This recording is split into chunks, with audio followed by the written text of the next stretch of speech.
start recording. Okay. All right, cool. Oh, I got some, hey, Renee from Tennessee, Christina from Southeast Florida. Good to see you. Hey, Judy from Knoxville.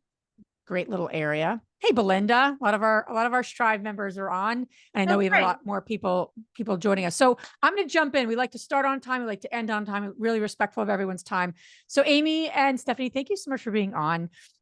These two amazing women are from PPR, and they're going to be talking about equity and debt, especially as we are navigating passively investing in different opportunities and what might be some advantages of either. I am both I have equity. I'm passively invested in equity and debt, so to speak. And right now, the debt side is getting a lot of attention for a lot of different reasons, which I know you guys will go into because we're in the business, right? But we're going to get into those type of and really try to demystify it and simplify it, right? So people feel comfortable and are braced with the knowledge that you need. Before I do that, I really want to jump into just a quick chat because our goal here is that this is a live session, right? This is not pre-recorded, and obviously, we want to make sure everyone's kind of engaged. So I want to put in here in the chat, and I just had it up on my screen. Let's give me a moment. And then it, of course, went away. So give me 1 second here. Okay. I want to put a question here a little bit about, is it better to, the question is, so I'm going to put it in the chat, but I also just want you to answer in the chat box. Is it better to, here, I'm just put it in here, and then I'll just tell everyone what the question is. And I love this question, Stephanie, that you sent. So in the chat, please share your thoughts. Is it better to invest in debt or equity investments? And you can't put, it depends. I want you to think about yourself because that is why you're here. You're looking to grow your investments. You're looking to grow your wealth. That's what Investor is all about, right? Helping you build your wealth and pass along wealth to other generations. That's why we do what we do. So the question is, what's better for you right now? What are you thinking? Where's your head at, especially if you're looking for passive opportunities? And so many women, right, Stephanie and Amy, are frustrated with the deal selection out there.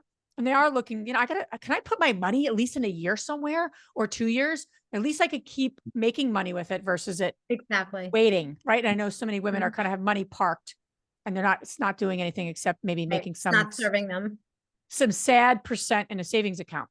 Right. Okay. So I'm going to read some of these, just sad amount. I know that is it, but okay. So my mission, okay. Equity. Okay. Christina, right? Right now I'm looking for cash flow. So I need to invest in debt investments. It's a very good point. I'm sure you guys will get into that. It's a really good point.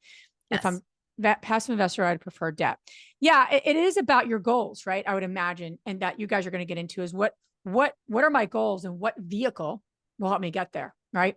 So without further ado, I'm going to pass the baton to the two of you. And then what we'll do is let you, and I want everyone on the call to be thinking of any questions you want to ask, but put those in the Q&A box for me so I can manage the Q&A box.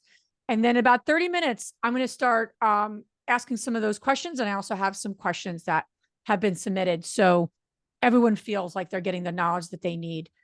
So they've better information to make decisions as they navigate this. So thank you so much for being here. These two lovely women and their team will be at InvestorCon as well, coming up in June. They're going to be doing Amy's going to be doing a breakout, right? Yes. Really excited about that. You guys have been amazing supporters of our community. Such a solid company. So thank you for being here. Thank you for having us. Yeah. We feel vice versa with Investor. So it's a good collaborative union here. Yeah, absolutely. All right. And I'm going to stop talking and give you guys the floor. Give you ladies the floor. Excuse me. Perfect. Well, if you just want to introduce Liz, I don't know if you want us to share our screen. We can certainly just talk to what we want to. Yeah. Yep. Go for it. Yep. Jump in. That'd be great. Okay. Perfect. Make sure if you can do that. Let me know if you need any help. No problem. Okay. So we'll just show you, we'll flip through our slides here quickly since, we don't have our whole setup, but just wanted to introduce Amy. I don't know if you want to speak to your background. I mean, basically the first two slides is one about me, one about Stephanie. It's kind of our background, what we do at the company. Hey ladies, sorry to interrupt you, but could you put it on presenter mode? Because we see all the slides on the left and then we see the slide in the middle, but is there a way to do the, what is it called? Yeah, to make it large. I think the issue was there we go. Well, that should be better, right? You can see that. Perfect. Okay. So first I'll introduce myself for those who well, none of you probably know me. My name's Amy Staven. I am the Director of New Business Development at PPR Capital, which is a new role for me within the company. I've been in the company for 6 years. Prior to this role, I was the Director of REO, Asset Management.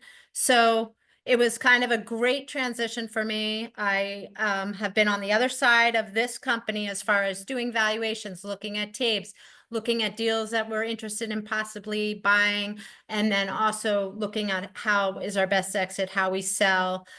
So I've bought and sold, well over $1 billion worth of real estate. So I had great experience doing that even prior to PPR. And with PPR growing and evolving, they brought me over to the investor relations side, primarily because we wanted to have a voice in the women investing community. Stefani and I are tasked with bringing in women investors and having women, more active and more involved in passive investing and investing in real estate. As we all know, it tends to be, and the tide is changing, but traditionally, and especially in my age bracket, when I started in this kind of space about 25 years ago, I was almost always the only woman in the room. So, this is where we're trying to move forward as women investors and be informed and, be kind of the captains of our own ship and make our decisions. So that's basically who I am and what I do for PPR. Perfect. Yeah, and briefly, I'm in my 3rd year with PPR. I have 10 years in experience in financial services. So I've worked on the other side of the world, outside of private equity, traditional stocks, bonds, mutual funds. So made the jump here a couple years ago as a way to grow my own career and my own experience. So I work directly with investors, raise capital, and with Amy, provide education, about what we do and the equity private equity world. So we will hop right into our presentation here. So first, we wanted to kind of present the question of, we know passive and we know active. Which is right for you? Is it a mix of both? And just, Amy can take it away from here. Okay, so I think the first place we're going to start is what is passive versus active. All right. And I mean, and I'm maybe oversimplifying, and I know your audience is, probably a wide range of experience and knowledge in real estate investing. So passive means you are allowing an operator or someone else, you're giving them money and they are controlling your investment, right? They're the boots on the ground. They're doing the diligence, they're getting whatever needs to happen for your investment to, maintain itself, to add value to it. You are just getting a return. So you're putting in money for an investment. You are doing nothing.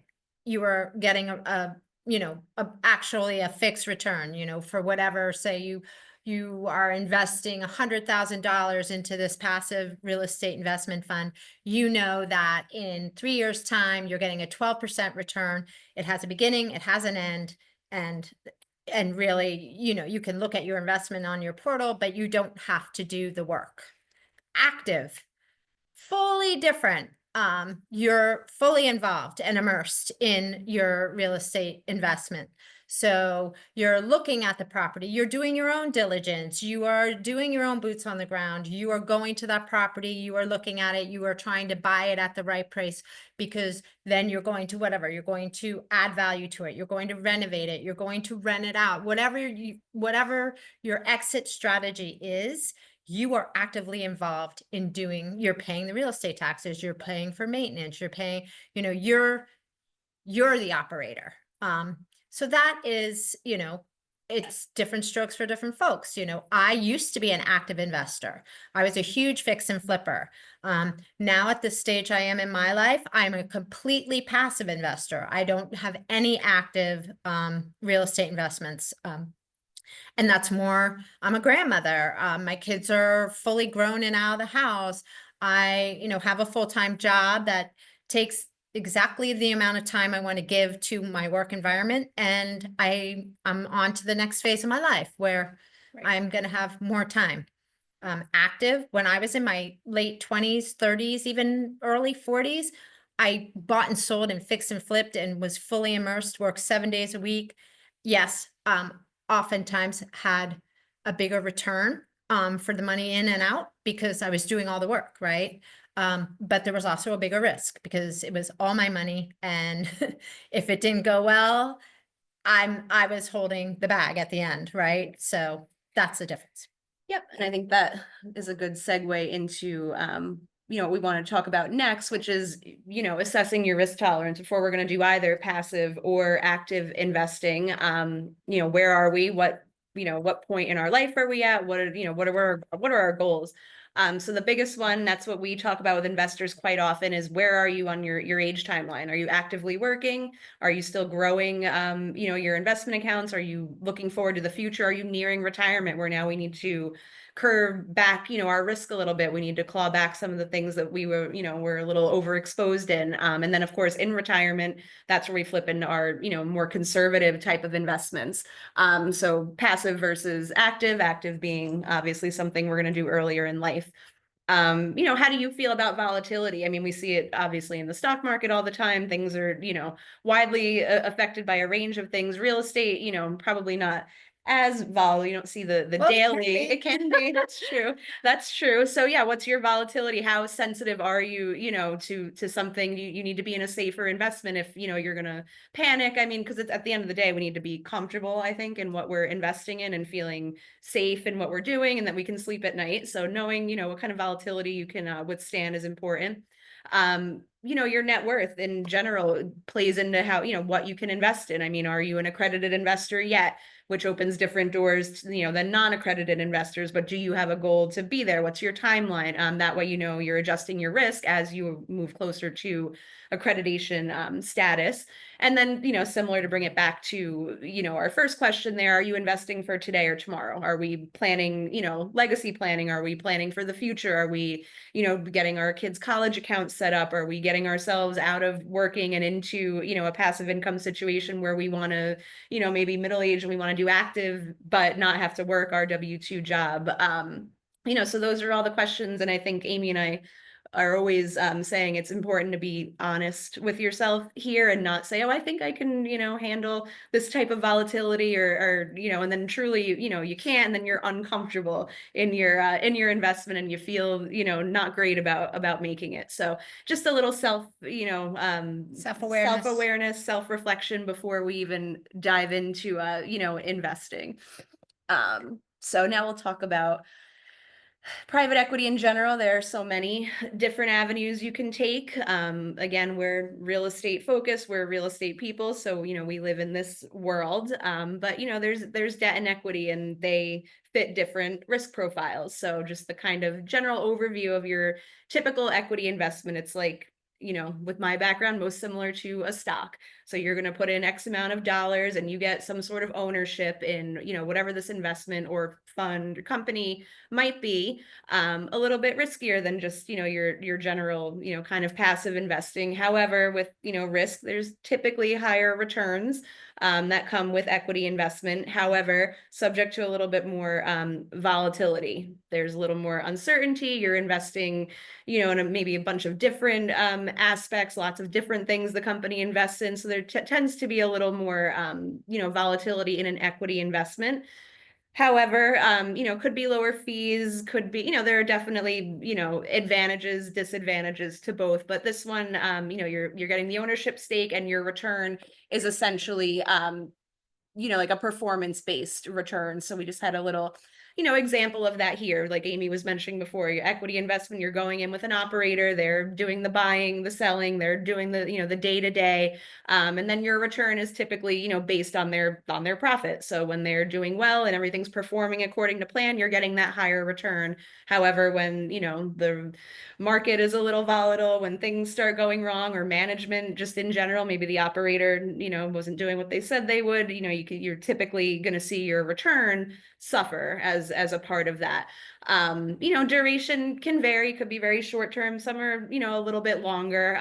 But again, part of knowing your risk level is knowing how long you know, in either investment, knowing how long you can part with, you know, a chunk of your money, whether that be, you know, a $50,000 investment, whatever it is. If something were to change tomorrow, you know, do you need that money back? Are you locked in? You know, so that kind of, just wanted to give the example there of that. And then we have the other side of the coin, our less risky, you know, our debt investments. So Do you want me to speak to Sure, that? Amy can speak to this one. Okay, so a debt investment. You're a lender, you're investing in loans. So typically, if you're investing in debt, you are have a fixed rate of return. You have monthly payments, your fees may be higher.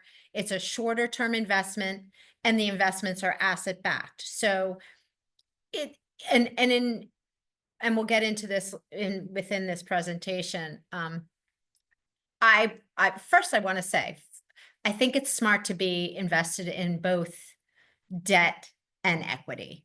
I think it actually changes roles as, you know, for a lot of people, when you're younger, you may have more equity investments. Yes. And as you get older and you're looking for a more fixed, very solid kind of return, you're going to look more to debt investment just because it's more black and white, right?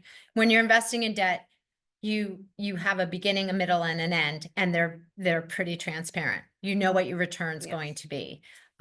So Right, you're capped in a debt investment versus Yes. equity where you might have a higher return, but you're also, you know, not typically seeing that floor in a debt investment. and you're not either. seeing a hard end. It's not as black and white. Exactly, So- right.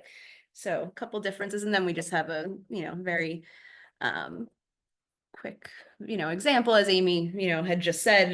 You know, you're the lender when it comes to, you know, being investing in debt. You know, shorter hold time, you're the lender, you get that fixed rate. You know, you're typically capped on what you can earn, but it's, you know, once that loan is paid off, then you're exiting the deal. You know, that's it. Like, it's a one and done type of deal. There's an end to it. Right. It's cut and dry. simpler. Yeah.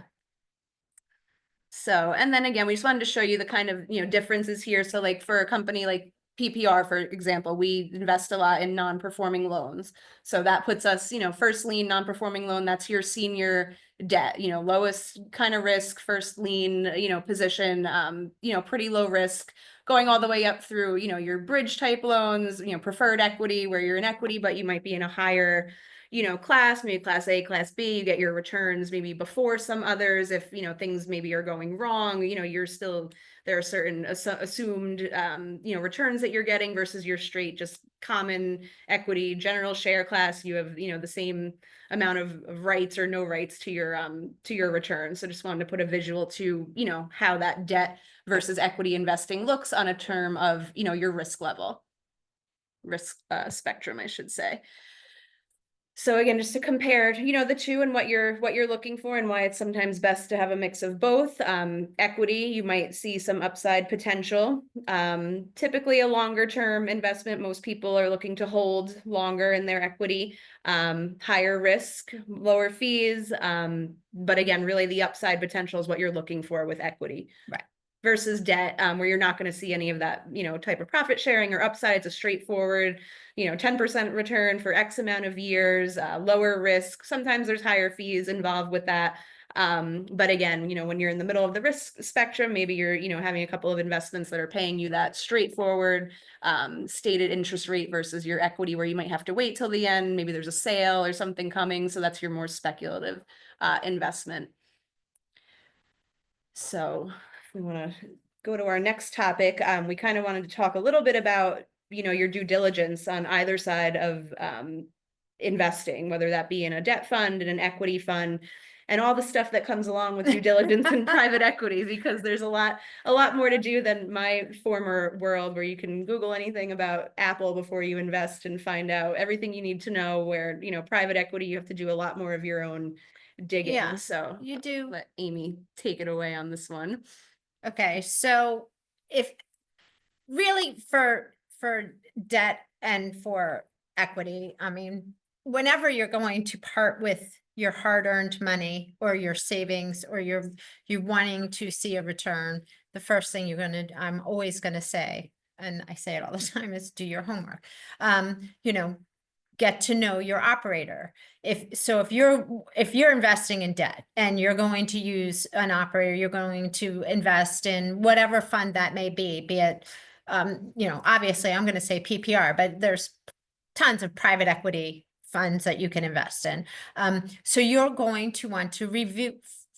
First of all, you may hear about someone, okay, wherever you hear it on the grapevine of the industry we're in. Check out their website. Look at their team members. LinkedIn. Look up on LinkedIn. Google them. Google. You know, learn about the fund. Use your own network. And most importantly, and I think as I get older, it's easier for me to do this. So it's easy to say, but very hard to do sometimes. Trust your gut. And I say that because my 30-year-old self didn't trust my gut nearly as much as my almost 60-year-old self does, because I've learned through time to trust myself, right? You are your biggest asset, always. Value your knowledge and you trust your instincts. I think women tend to struggle with this more so than our male counterparts. Yeah. So learn to women have this amazing intuition. I think we're far more intuitive than men. So use it. It's a valuable tool.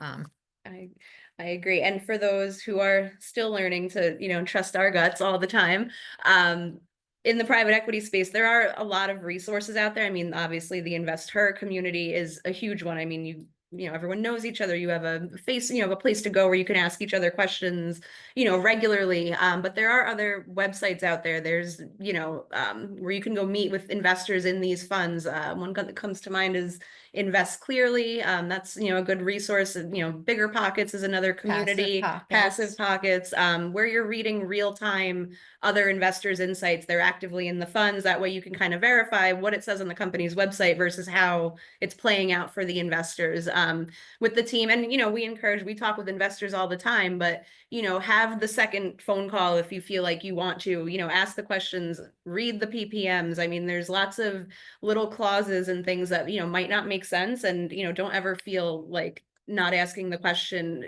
you know, ask the question. It's never a bad thing. And that's what all of us are here for at these, you know, at these funds. We're here to make sure that you feel comfortable. And, you know, again, there's ongoing, of course, things that you should do. So once you've decided that, you know, that you'd like to make an investment, you have to be your biggest advocate for making sure that it's going according to plan. Are you getting financials from these companies quarterly, annually, whatever, you know, they stated they were going to report to you? Are you getting your tax forms? K1s are not always timely as we know, unfortunately, but are you getting, you know, your tax forms? Are they prepared correctly? You know, did I get the most from, you know, a tax advantage standpoint? Did I go into the right type of fund? Did I need depreciation? You know, is the operator following through, or are the properties performing? I mean, these are all things that you should be looking for, because a company should be transparent and updating you on their progress. Because if you're not, you know, and you feel like you're in the dark, it's again another time where it's okay for you to ask questions and, you know, make sure you're protecting your investment. So certainly, you know, most companies have investor portals and they have statements. Just, you know, keep an eye on it. Make sure it's going, you know, according to plan. Of course, every company can run into bumps in the road, but are you getting what you need as an investor? Does, you know, all those pieces of paper, do they have the numbers that need to be there for you? Yeah, you do your own surveillance. Absolutely. So, you know, we have actually, you know, other things we can talk about. We have a, you know, little case study at the end, but we also wanted to, you know, of course, leave time as we hit the 30-minute mark here for the questions and answers. Great. Yep. Please, do you have an example of one of the two, whether it's debt or equity? I think that would be great for everyone, especially on the debt side would be my thought process. But yeah. Go through a note. You want to? Yeah, just go to the next slide and I can put in the chat box. Put in the chat box. Yes, if you'd like to see an example.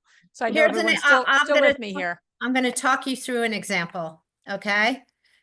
So, and this is a deal that obviously PPR did, right?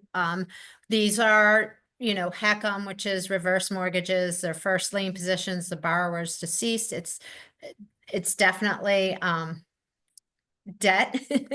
So first things first, it's your purchase price, okay? So PPR purchased this first lien for $142,000.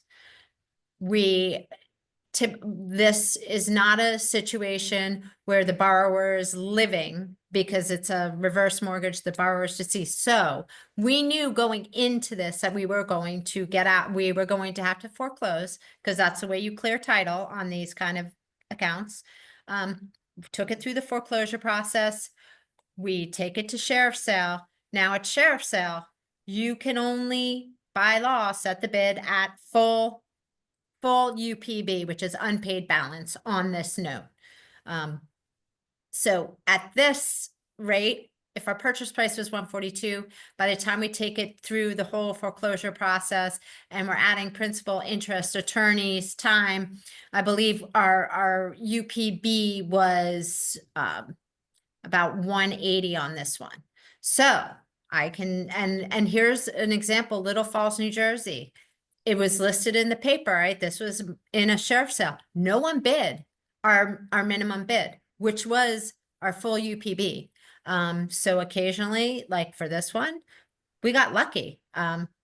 We sometimes, you know, when we know the market's strong and we know that we're going to get way more than we purchased it for, even adding on everything, we are happy that it comes back to us because we could only max out at sheriff's sale the UPB. Once it comes back to us, we can put it on the MLS, and whatever we can get for it, there is no maximum amount of a return. So here you go. We sold it for $314,900. We had 15 offers. It was 106.38% of the list price.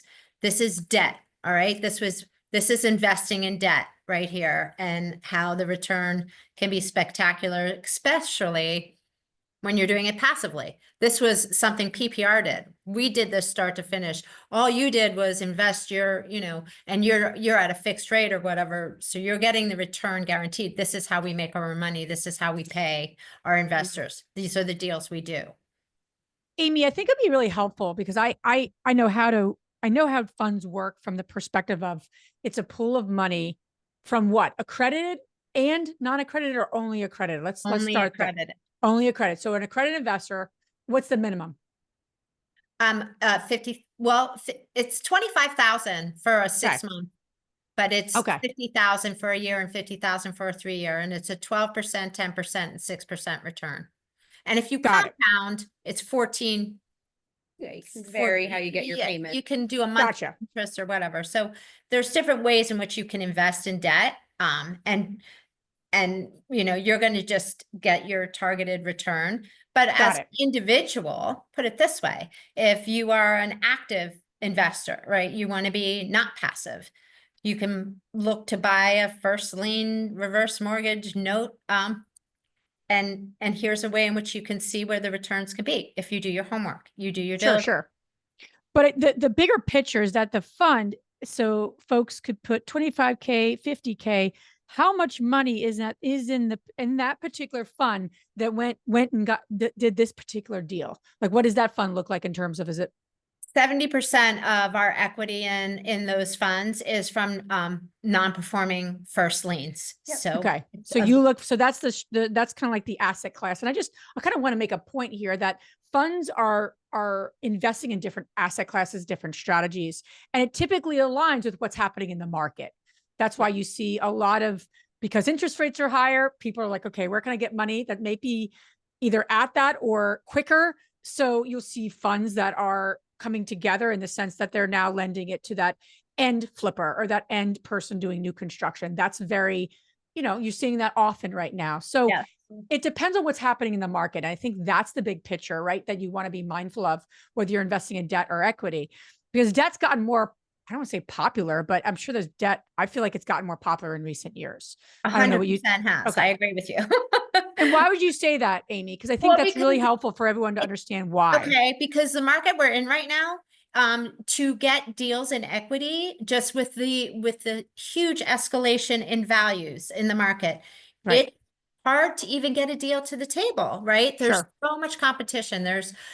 So for a lot of people right now wanting to invest, it's just debt is an easier way. There's way more availability of different asset classes and different ways to invest in debt. As far as equity, equity, you're building something. You're putting in money to create something better.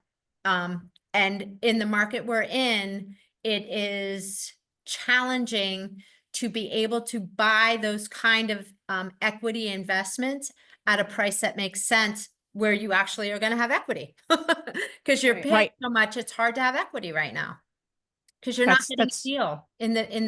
The goal is, when you buy something, whether and you want to make it better and you want to invest in it and have it, you're going to add value, right? Well, you have to buy it where adding value makes financial sense for a return. And in this market, it is very challenging. and it really then depends on your particular goals, because so many people, and I don't know if this is for many of you on the call, but some of you are looking for the tax advantages, right? You want to have a piece of real estate, so you're an LP, and that equity play is actually more part of your tax strategy. Other Right. people are like, I have so many different properties, I have that covered, I want a fixed rate, and that's where the debt, i.e. lending, comes in. And so many people talk about private lending. A debt fund is pretty much taking a bunch of people's money to Right. lend to individuals or different deals. That's a really, people think Bingo. private lend. That's- Yeah, I just want to be Hit very the nail clear. on the head. It's just a way to pull that money together for a Right. professional company like a PPR, and a company that has those relationships, right? They're able to then go and do these types of projects at such a volume, right? Non-performing, performing, that they can then, they're hedging the money that they're making so that they can pay the 10% to 12%. It all makes sense because they have millions of dollars at play, right? So that's just, again, if that helps anyone, I think we get overwhelmed with these things, and it really is very simplified when you start to think about it in the sense of lending versus like equity and ownership. 100%. And you're right. It can be so simply stated, but it can get tangled up in a lot of, verbiage and everything else, and seem complicated, but it really is not.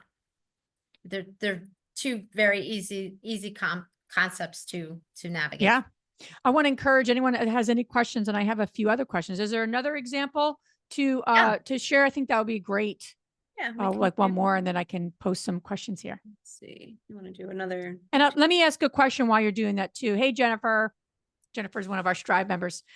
So she's asking, is it possible to have your 25,000 or 50K investments spread out across multiple different loans? It's a very good question.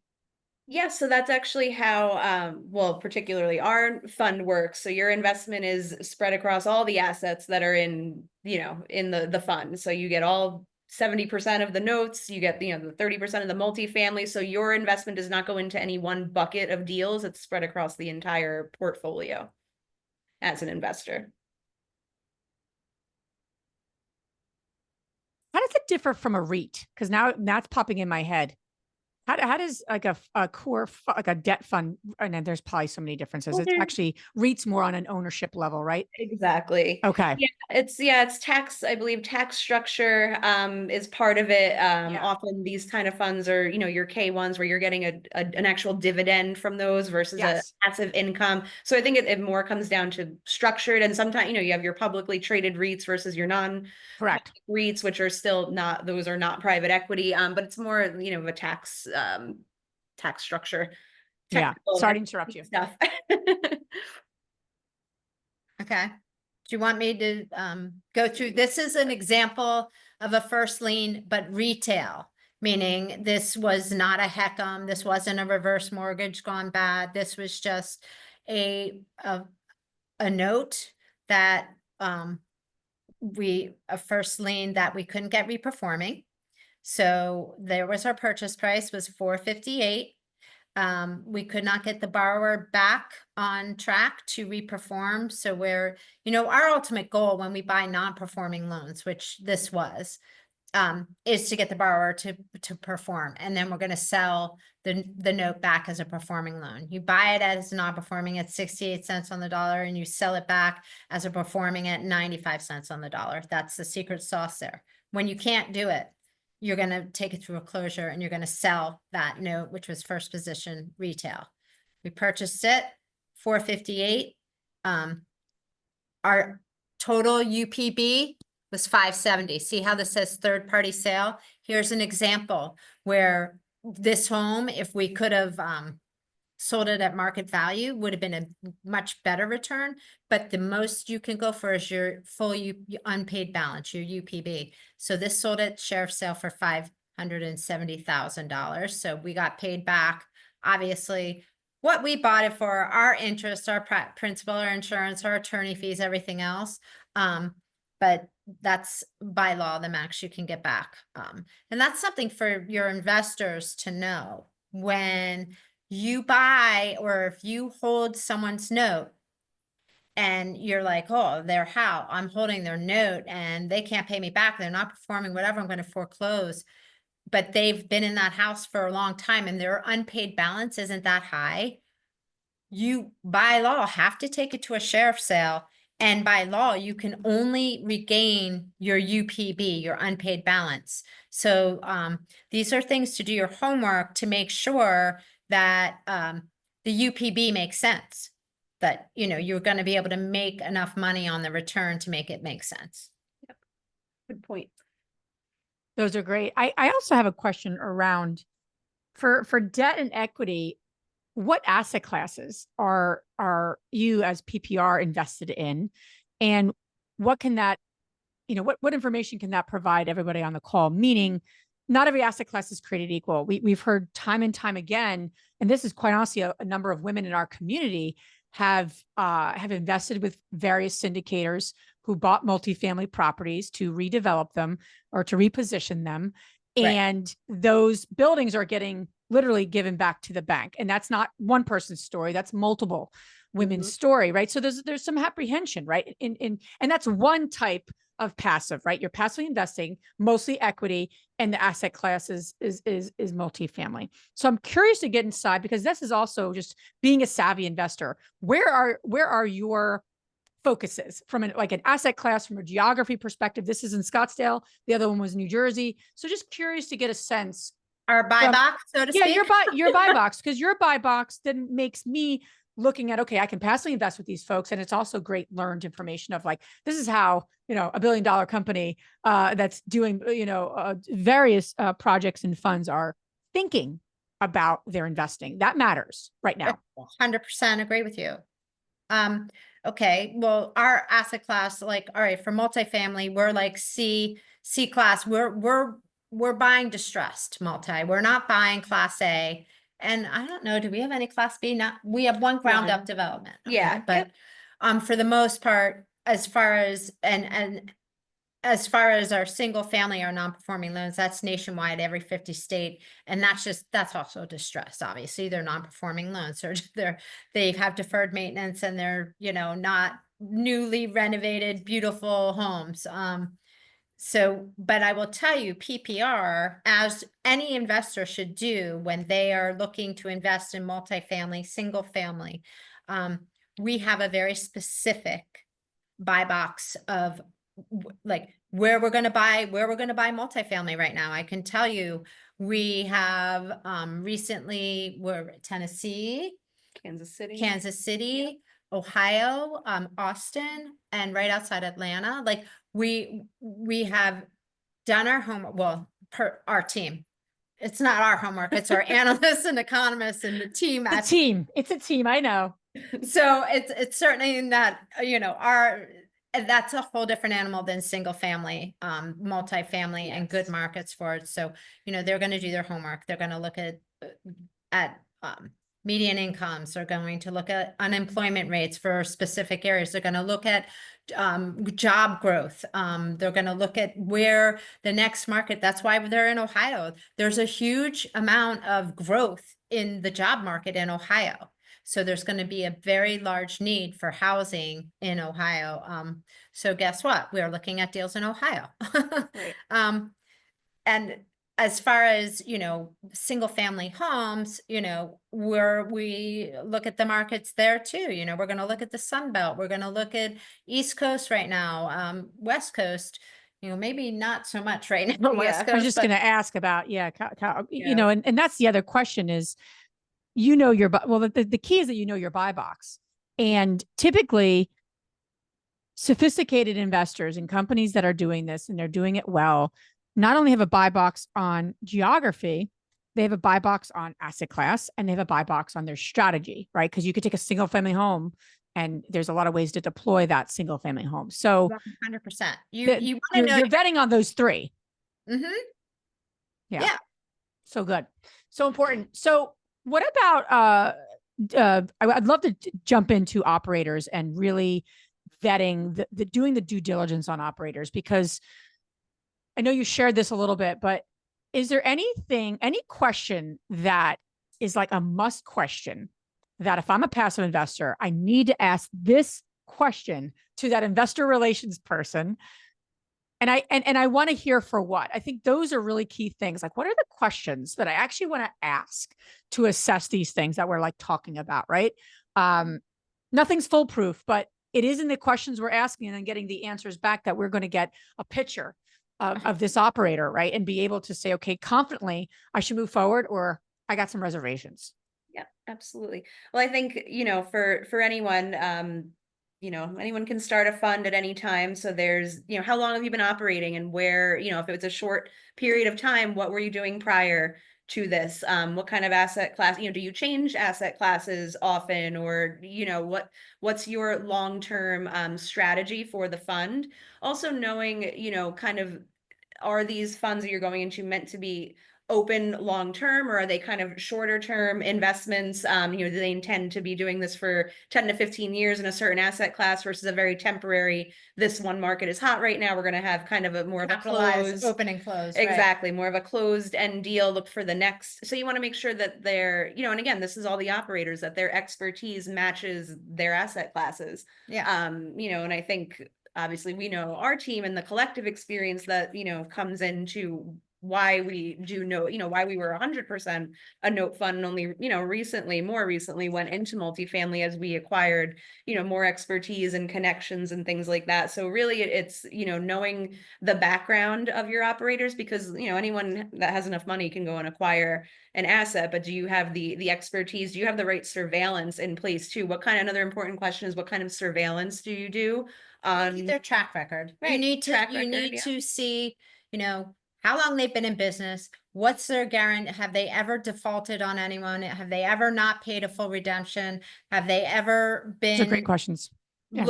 look at their audit, If they have PPR just ended up getting, last year we ended up with Deloitte and Touche because we wanted to give that confidence to our investors, right? That, okay, when someone's going to look into us and vet us, we found that gave people confidence, because if you're going to pass an audit by Deloitte, that says something, right? We're not a Ponzi scheme. We're not, our books are in order.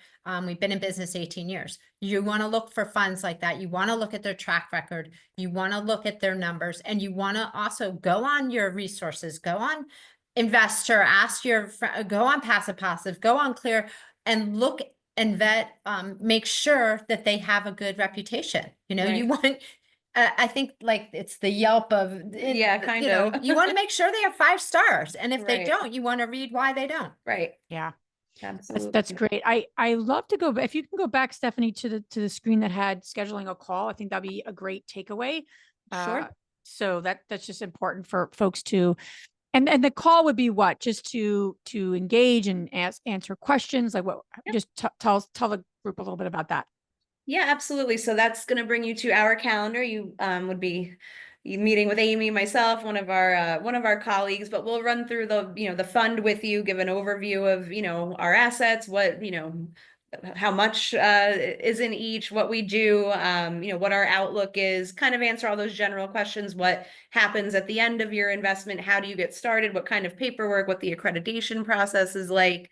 And then also what to expect while you're invested in the fund, you know, the tax forms, where to find your quarterly statements, you know, things of that nature. So a very general, you know, we'll give you the overview, but we also leave plenty of time at the end, you know, for you to ask questions, come to us with questions. We like for our investors to, like I said, read the PPMs, read through our audit, and come back and schedule another phone call. We're not the hard sell type of people. We want you to, you know, again, feel comfortable, Yeah. you know, with who you're investing with, and making sure it's the right move for you as an investor. So absolutely a very free and open call. You can feel free to Yeah, no, take it in any and they can direction. call and ask us anything. So even if, you know, they're not accredited yet, right? But they want to schedule a call and they want to ask questions. That's what our team is here for, you Yep. know. Ultimately, even a non-accredited investor, if they have a good experience and we can answer their questions and help them grow to become accredited, they're going to come back to us when they Right. are accredited, because they're going to be like, hey, they gave us great insight. Yep. Yeah. So, I'd Nope. love to hear in the chat box, you know, a couple of things. Number one, what is your biggest takeaway? That would be great. So you hold yourself accountable to, okay, this is my one thing that I'm taking away from this call. Hopefully you're taking a few things. And then the second thing is what action you're going to take. So one is, what have you learned? One thing you've learned, and one thing you're going to do. Maybe this has sparked you to do a little more research in one or the other, or something in your world.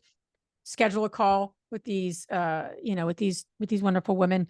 But what is your action? Because in anything we consume, our big belief is that an action should be taken, even if it's a really small action. It doesn't matter how big it is. It's about taking action, because then you're building confidence in yourself and you're moving the needle on your investing journey. Whether or not you end up doing one thing or the other, that's important, but that's actually not the point, right? It's like taking action. So I'd love to see in the chat one takeaway and one action step that you're going to take. And I love what you said about asking about whether they've defaulted, and when things haven't going according to plan, what have they done to mitigate that? That's a really great question, because you cannot take any operator and every single project they've done has been, you know, rainbows and beautifulness. There's Exactly. always And things that go wrong. that doesn't exist. That ever. doesn't exist. And that's actually not important. What you want to know is, how do they mitigate that? And how do they communicate to their investors? How do they make them whole? Or what do they do in the times that are tough? That matters versus anything else. So, Absolutely. You know, Christina, looking to my portfolio to see what capital I may have to deploy. Absolutely, Ginny. Really understanding the difference between equity and debt investing. I'm going to research several different funds, see what kind of requirements they have, plus their commitments. Thank you, ladies. Yeah, you know, and Christina, I know you're working through a lot of different things. I know you're not going to share your personal situation, but you know, talking to these folks too will be a great step towards that, to start putting in your plan, right? Your long-term plan, which I know about. Very cool. Awesome. Anything else from the two of you before we end? No, I mean, you know, thank you for the opportunity. Yeah, thank you for having us. And we're looking forward to June to Yes. being at the investor Yes. conference. I'm looking forward to doing, you know, my little breakout panel. Yes. Last year when we were there, and it still rings true for this year. It was one of the best conferences I had ever attended, and I have been to a lot of conferences. So, you know, Well, and thank you, by the way. I'll talk offline with you, but had a call with somebody who actually heard about us through you guys. So thank you for that. Yeah. I will send you're on my list to thank and send a note to. So, but I actually put the link in there for those who are joining us. We cannot wait to see you June 1st to 3rd, and come with your questions. And these two women and their team are such high integrity in education. And you want to go with companies always, and getting advice from companies that have been there, done that. So excited about June. If you don't have your ticket, come join us. We are really excited in the last few months as we're, you know, working towards a great conference, our 4th one. So thank you everyone for being on. Do something with what you learned, move the needle, connect with these wonderful women, and we'll see you soon on our next webinar. All right. Thank you. Thank you, everyone. Have a great day. You too.